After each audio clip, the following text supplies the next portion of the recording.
Legend Saravana ஸ்டோர்ஸின் Akshaya Tritiya offer. சவரனுக்கு ரூபாய் 1000 தள்ளுபடி. மே 12 வரை. திருவண்ணாமலையில் இருந்து கள்ளக்குறிச்சி மாவட்டம் சங்கராபுரத்திற்கு 200க்கும் மேற்பட்ட நெல் மூட்டைகளை ஏற்றிக்கொண்டு சென்ற லாரி மைக்கேல்புரம் ஓடை அருகே சாலை ஓர பள்ளத்தில் கவிழ்ந்தது. அப்போது நெல் மூட்டைகள் சாலை ஓரத்தில் சிதறி விழுந்தன. லேசான காயத்துடன் ஓட்டுநர் உயிர் தப்பிய நிலையில் மாற்று வாகனம் வரவழைக்கப்பட்டு நெல் மூட்டைகள் கொண்டு செல்லப்பட்டன. அதிக பாரத்தால் விபத்து நிகழ்ந்ததாக போலீசார் தெரிவித்தனர்.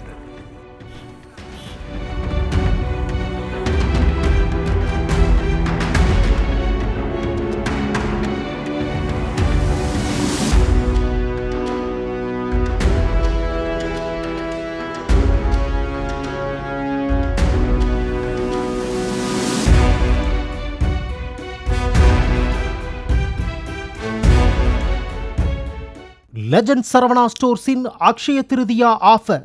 சவரனுக்கு ரூபாய் 1000 தள்ளுபடி. மே 12 வரை.